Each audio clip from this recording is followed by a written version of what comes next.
Mesdames et messieurs, bonsoir et bienvenue dans cette nouvelle émission Actu Santé sur Equinox Télévision. Ce soir, je vous propose d'aborder un sujet resté longtemps tabou et minimisé, pourtant avec des conséquences réelles sur la vie des femmes, leur sexualité, leur fertilité et même le mental. Cette maladie, c'est l'endométriose. Assez complexe, elle touche près de 10% des femmes en âge de procréer. Maladie ancienne, elle demeure encore sous-diagnostiquée. Que se passe-t-il dans le corps d'une femme qui souffre d'endométriose? D'où vient-elle? Comment la traiter? Pour avoir des réponses à toutes ces questions, nous sommes allés à la rencontre d'une voix de la gynécologie, également pionnière de la fécondation in vitro sur le continent africain, le docteur Ernestine Guedbel, également promotrice du centre médical Odyssée, situé à Bonapriso à Douala. Mesdames et messieurs, merci de nous retrouver sur le plateau d'Actu Santé. Docteur Ernestine Guedbel, bonsoir. Bonsoir Nadine. C'est un plaisir de vous avoir sur le plateau d'Actu Santé sur Equinox Télévision. Merci d'être venu. C'est vrai que c'est difficile depuis 3 ans, mais bon, on essaye de faire plein de choses. Gérer le Covid, travailler, construire, tout ça prend beaucoup de temps et beaucoup d'énergie. Enfin, nous y sommes. Alors, nous parlons ce soir de l'endométriose pour mieux comprendre comment fonctionne cette maladie, notamment. Il serait important de revenir sur ce que c'est l'endomètre chez la femme et son rôle exactement. Voilà exactement, l'endométriose vient de l'endomètre, du mot endomètre. Il faut savoir que dans l'appareil génital de la femme, dans son bas-ventre, il y a un organe qui est central, qu'on appelle l'utérus. Et cet organe s'est connecté à l'ovaire, 2 ovaires, et aux trompes de chaque côté. Alors, dans l'utérus, il y a 3 parties. Il y a une partie interne qu'on appelle l'endomètre. C'est cette partie qui va se décoller et donner les règles à la fin du cycle. Ensuite, il y a la partie médiane qui est le muscle de l'utérus qu'on appelle le myomètre.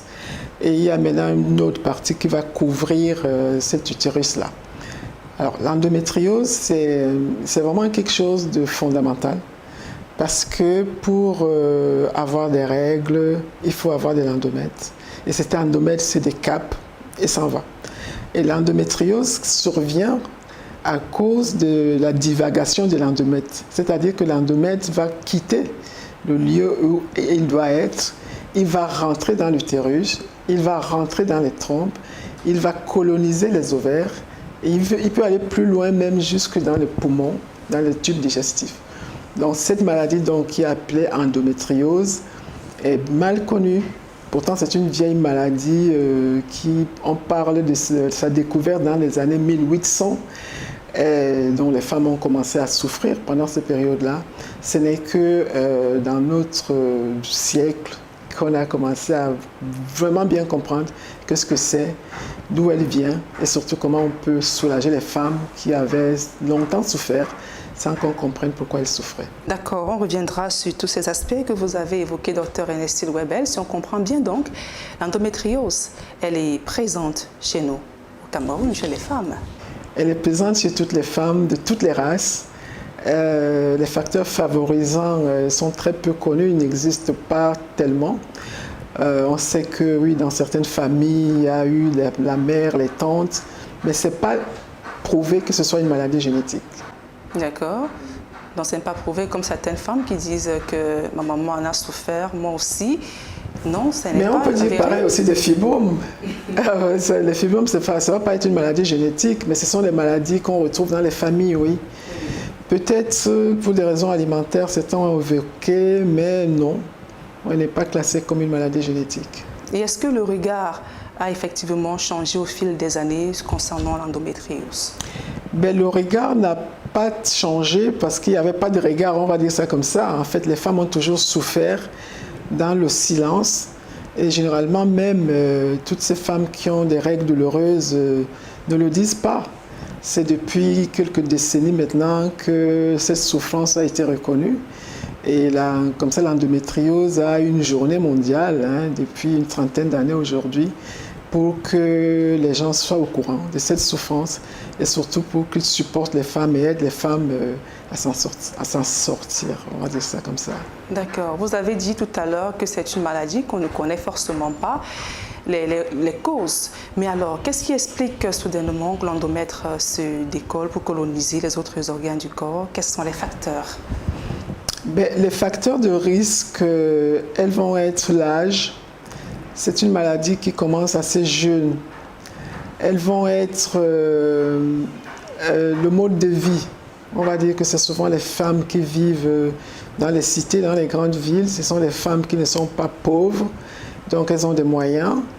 Mais à part ça, il n'y a vraiment rien de déterminant, il n'y a rien d'original pour savoir pourquoi certaines femmes vont faire cette maladie.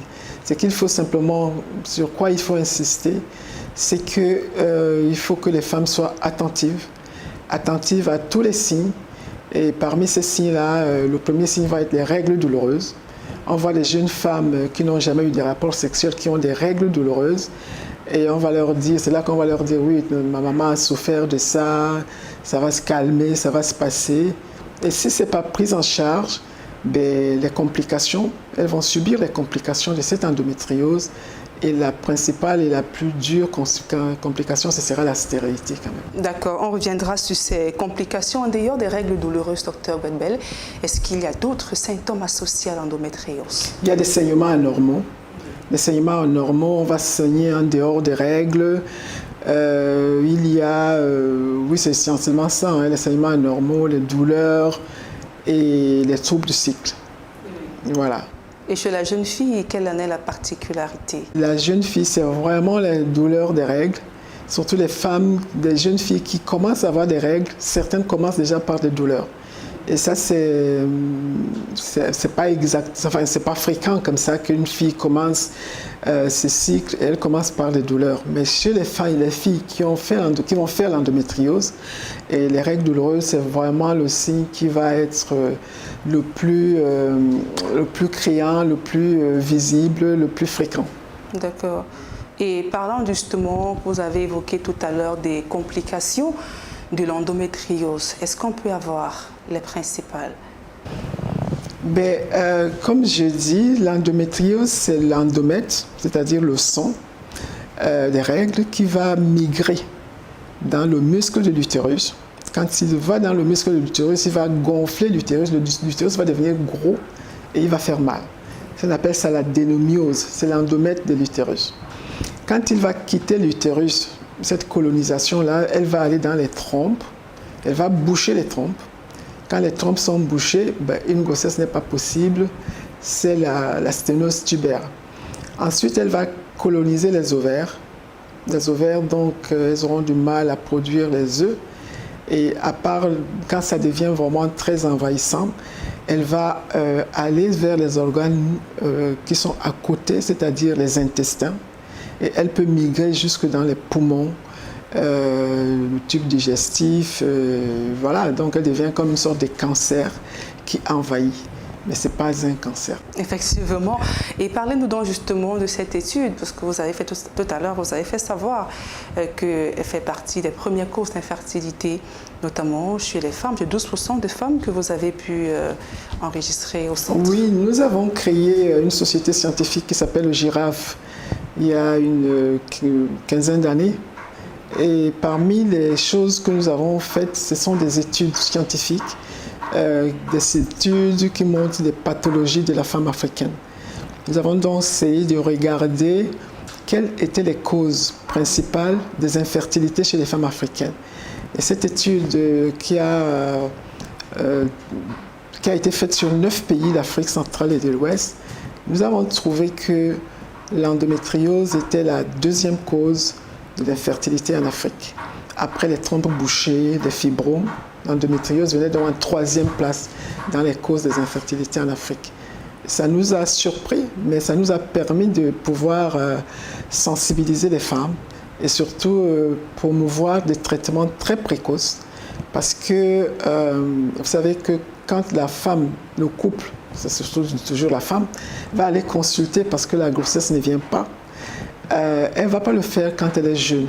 Elle va attendre qu'elle ait 30 ans, qu'elle ait 35 ans, parce qu'on va toujours lui dire non, ça va aller. Et pire, on va l'amener dans les traitements indigènes, dans les lavages, dans tout ce qu'il faut ou dans les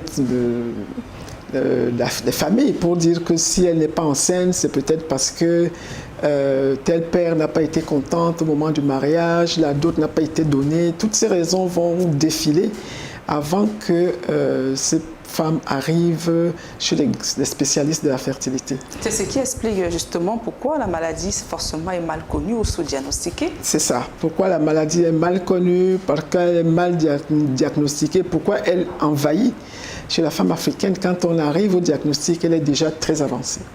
Malheureusement, et le diagnostic, comment il s'effectue? Quels sont les examens? C'est ce qu'on a appelé quand même le parcours de la femme africaine. C'est ce long parcours-là pour qu'elle arrive à ce qu'on trouve les véritables causes. Le diagnostic va se faire par l'examen clinique, c'est-à-dire qu'en palpant le ventre de la femme, vous pouvez savoir s'il y a des zones qui lui font mal plus que d'autres. Il y a les échographies.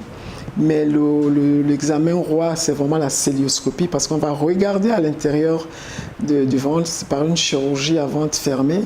Et là, on verra les poches d'endométriose dans l'utérus, dans les ovaires, collées aux intestins. Et cette endométriose, quand elle fait des kystes, elle produit un liquide très spécifique qui est un liquide marron qu'on peut juste en regardant. Et elle agit comme une colle qui va coller les organes et vraiment en regardant ça en cœlioscopie, le diagnostic est précis et rapide.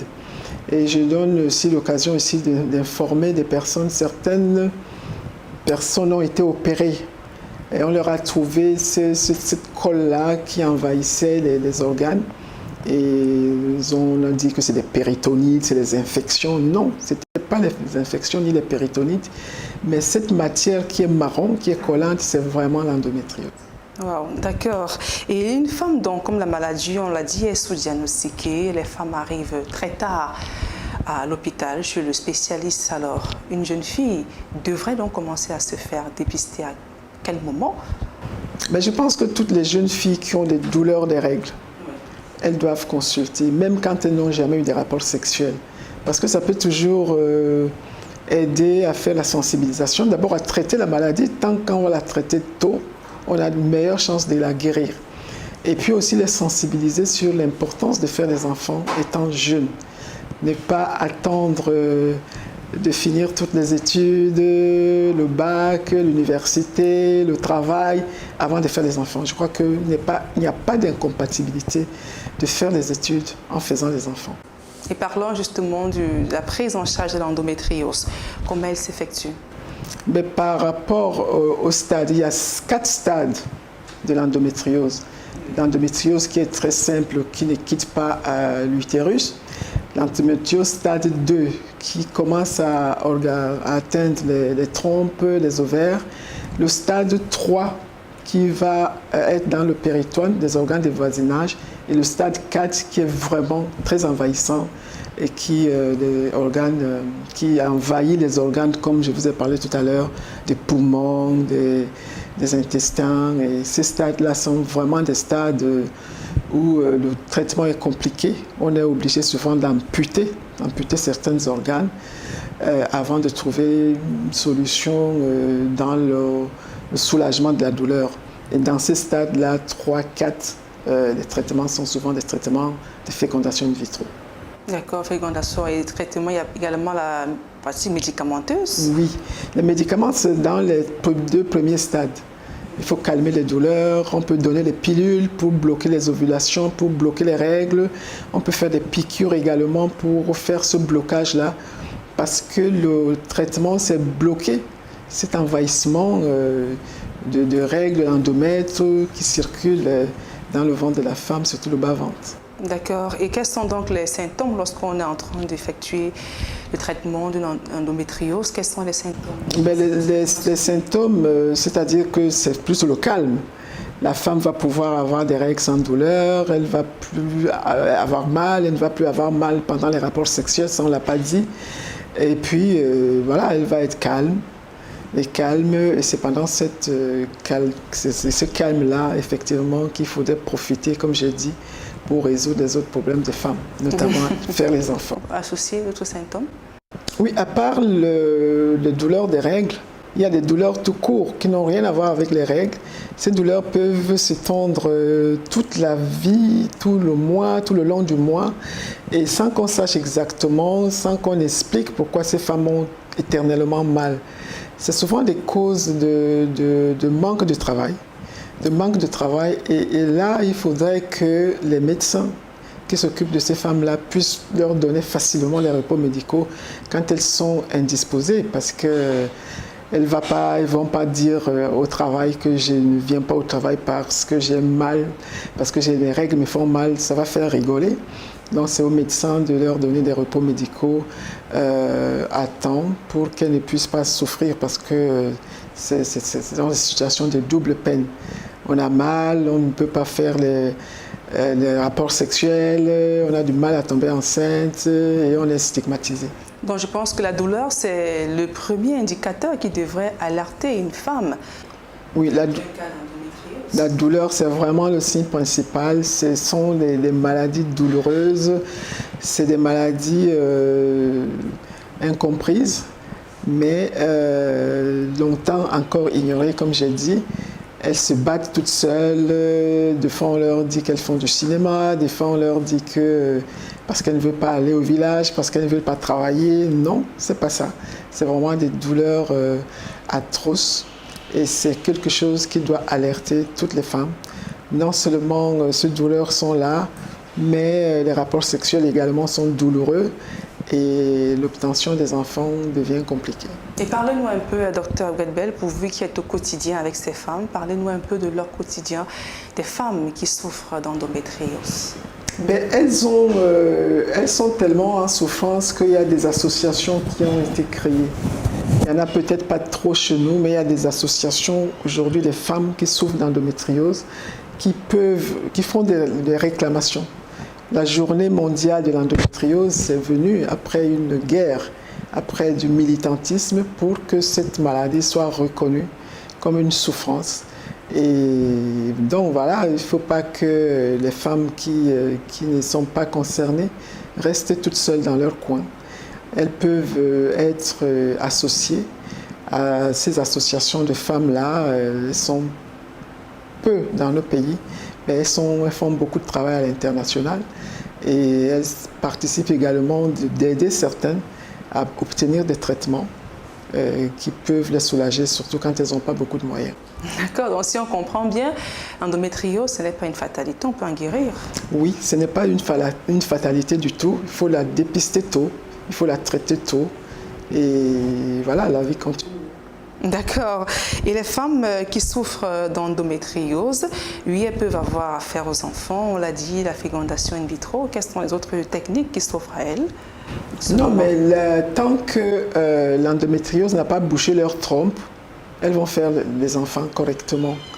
C'est quand les trompes ont été bouchées que là, il faut implanter des solutions qui permettent aux femmes qui ont les trompes bouchées de faire des enfants. Et c'est malheureusement, encore une fois, la fécondation in vitro. D'accord. Et alors, est-ce qu'on peut prévenir l'endométriose? Non, il n'y a pas de prévention. Parce qu'on ne sait pas la cause, parce qu'on ne sait pas quand est-ce qu'elle démarre. On ne peut pas la prévenir, mais on peut limiter son extension. On peut faire des traitements précoces, par exemple la pilule. La pilule qui est une pilule contraceptive qui empêche aux femmes de tomber enceintes, utilisée de façon précoce, de façon continue, permet aux femmes d'éviter la colonisation des organes voisins par l'endomètre, c'est cela. Et évidemment, quand on a le désir en fait de faire l'enfant, là on arrête la pilule. D'accord. Et il n'y a pas de convénient? Non.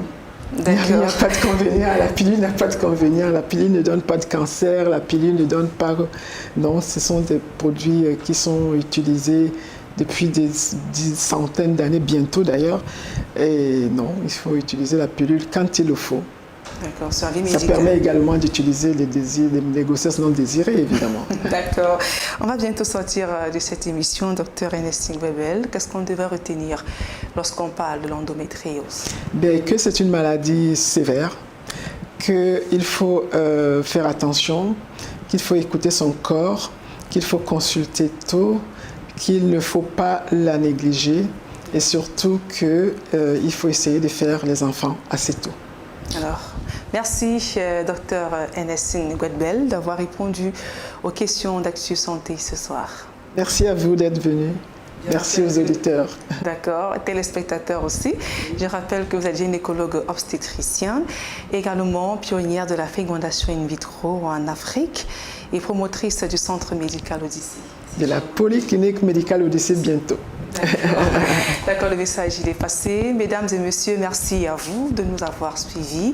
On se retrouve mercredi prochain pour notre édition d'Actu Santé. Prenez bien soin de vous et n'oubliez surtout pas que votre santé n'a pas de prix.